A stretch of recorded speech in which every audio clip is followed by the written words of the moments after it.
الحمدللہ رب العالمین الصلاۃ والسلام علی اشرف الانبیاء والمرسلین رب اشرح لی صدری ویسر لی امری واحلل عقدۃ من لسانی یفقهوا قولی اللهم فقهنا فی الدین اللهم فقهنا لما تحب وترضى. اعوذ باللہ من الشیطان الرجیم بسم اللہ الرحمن الرحیم. اور اذ جب وَإِذْ اور جب نجیناکم نجات دی ہم نے تم کو نجات دی ہم نے تم کو من سے آل فرعون سے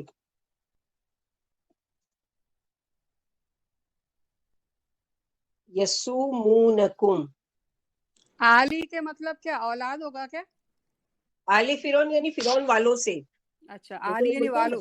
ہاں آل اولاد بولتے ہیں نا ویسی. ہاں ہاں ہاں ویسی فرعون والے یعنی فرعون کی قوم. آل فرعون سے یسومونکم وہ تکلیف دیتے تھے تم کو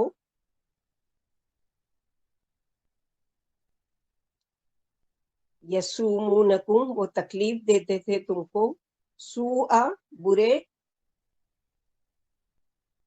العذاب عذاب سے یعنی سزا سے. باجی سو کو کیا بولے؟ برے وہ تکلیف دیتے تھے تم کو برے عذاب سے یعنی سزا سے.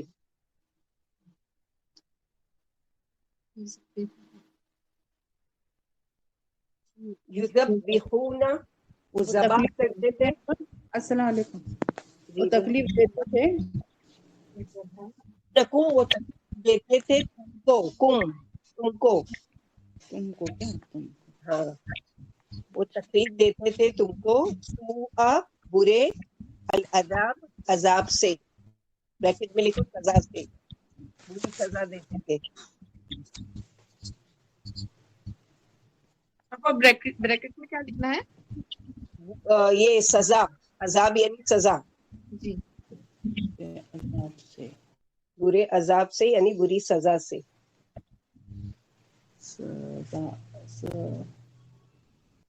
یذبحون وہ ذبح کرتے تھے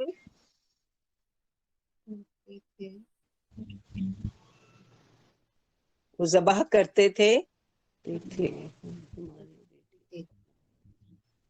ابناءکم تمہارے بیٹوں کو. جو کم آ رہا ہے نا یہ کم کس لیے تمہارے تمہارے تمہارے یہ ایک الگ گردان ہے وہ آپ لوگوں کو بعد میں اس پہ بھلے پہلے پرفیکٹ ہو جائیے تو وہ اس پہ کا کما کم کی کما کننا. اور زندہ یسومونکم ابناکم تمہارے بیٹوں کو ویستحیون اور زندہ چھوڑ دیتے تھے ویستحیون حیات سے اور زندہ چھوڑ دیتے تھے نساءکم تمہاری عورتوں کو.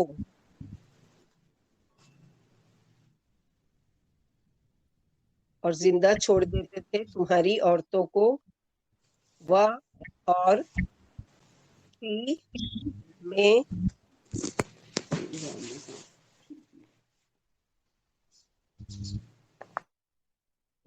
اور فی میں ذالکم اس میں تمہارے لیے وفی یعنی اور فی یعنی میں ذالکم اس میں تمہارے لیے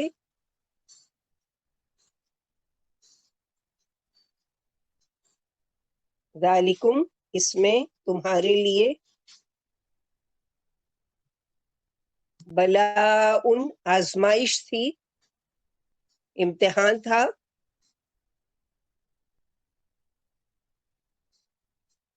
اور اس میں تمہارے لیے آزمائش تھی بلاء آزمائش امتحان من سے